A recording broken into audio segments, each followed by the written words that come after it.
ম্যাচের আগে সবচেয়ে বেশি আলোচনা হয়েছে 2023 ওয়ানডে বিশ্বকাপ ফাইনাল নিয়ে। আহমেদাবাদের ওই হারের শোধ তুলতে মরিয়া হয়েছিল ভারত। চ্যাম্পিয়ন্স ট্রফির সেমিফাইনাল থেকে অস্ট্রেলিয়াকে বিদায় করে প্রায় 1.5 বছর বয়ে বেড়ানো যন্ত্রণা থেকে দেশবাসীকে মুক্তি দিল মেন ইন ব্লু।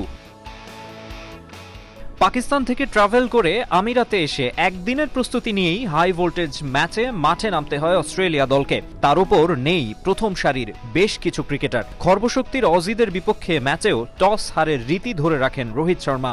এ নিয়ে ওয়ানডেতে টানা 476 দিন টস না জেতার রেকর্ড গড়লেন তিনি।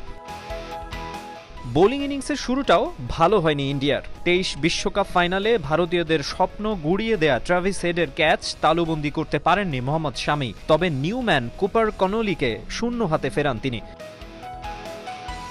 সুযোগ পেয়ে বিধ্বংসী রূপ দেখাতে থাকেন হেড। প্রথম 11 বলে 1 রান করা ব্যাটার পরের 8 বলে তুলে নেন 25 রান। তাকে সঙ্গ দেন ক্যাপ্টেন স্টিভেন স্মিথ। আগের ম্যাচের 5 উইকেট শিকারী বরুণ চক্রবর্তীর স্পিন ফাঁদে আটকা পড়েন ডেঞ্জারম্যান হেড, ফেরেন 39 রান করে। এরপর দেখে শুনে খেলতে থাকেন স্মিথ ও লাবুশেইন। তবে রবীন্দ্র জাদেজার জোড়া আঘাতে ম্যাচে ফেরে ভারত। মার্নাস লাবুশেইন 29 রানে ফেরার পর টিকতে পারেননি জশ ইংলিশও।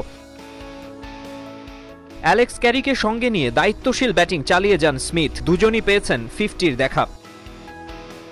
73 রানে স্মিথকে শামি আউট করলে 200-র নিচে 5 উইকেট হারিয়ে ফেলে অস্ট্রেলিয়া। গ্লেন ম্যাক্সওয়েলও দ্রুত ফিরলে চাপেই পড়ে যায় তারা। তবে বেন ডারশুইসকে সঙ্গে নিয়ে দায়িত্ব কাঁধে তুলে নেন ক্যারি। তার 61 রানের ইনিংসেই 250 পেরোনোর রসদ পায় অজিরা। শেষ পর্যন্ত সংগ্রহ দাঁড়ায় 264। দুবাইয়ের স্লো হতে থাকা উইকেটে টার্গেটটা সহজ নয়। তবে টানা এক ভেন্যুতে খেলা ভারতের তো এ কন্ডিশন মুখস্থ। স্টার্ক, কামিন্স, হ্যাজলউডবিহীন বোলিং আক্রমণের বিপক্ষে তবুও খানিকটা নড়বড়ে তাদের শুরুটা। 50-এর মধ্যে প্যাভিলিয়নে শুভমান গিল ও রোহিত শর্মা। তবে big match star Virat Kohli এদিনও দুর্দান্ত। শ্রেয়াস আইয়ারের সঙ্গে সাবলীল ঢঙে এগোতে থাকেন। দলীয় 134 আর ব্যক্তিগত 51 রানে লাইফ পান একটা। ম্যাক্সওয়েল মিস করেন ক্যাচ, হয়তো সঙ্গে ম্যাচটাও, কারণ এরপর 84 রানের ঝলমলে এক ইনিংস খেলেন বিরাট। একাধিক পার্টনারশিপে দলকে নিয়ে যান জয়ের পথে। 45 রান করে গুরুত্বপূর্ণ অবদান রাখেন শ্রেয়াস।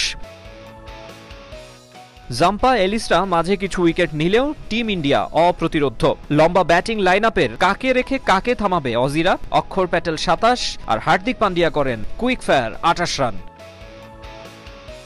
আর শেষ দিকে কোনো চাপই তৈরি হতে দেননি লোকেশ রাহুল। 42 রানের মারকুটে ইনিংসে ম্যাচ জিতিয়ে মাঠ ছাড়েন তিনি। ওয়ানডে বিশ্বকাপ, test championship, border Gavaskar trophy, গেল কয়েক বছরে বিগ স্টেজে অস্ট্রেলিয়ার সঙ্গে কিছুতেই পেরে উঠছিল না ভারত। অবশেষে চ্যাম্পিয়ন্স ট্রফিতে এসে খুলল সেই গেরো। অজিদের সেমিফাইনাল থেকে বিদায় করে দেওয়ার আনন্দের পাশাপাশি ফাইনালের টিকিট কাটার উচ্ছ্বাস নিয়ে ফিরেছে team India. Dubai international cricket stadium থেকে মাকসুম আলম খান, সময় সংবাদ, সংযুক্ত আরব আমিরাত।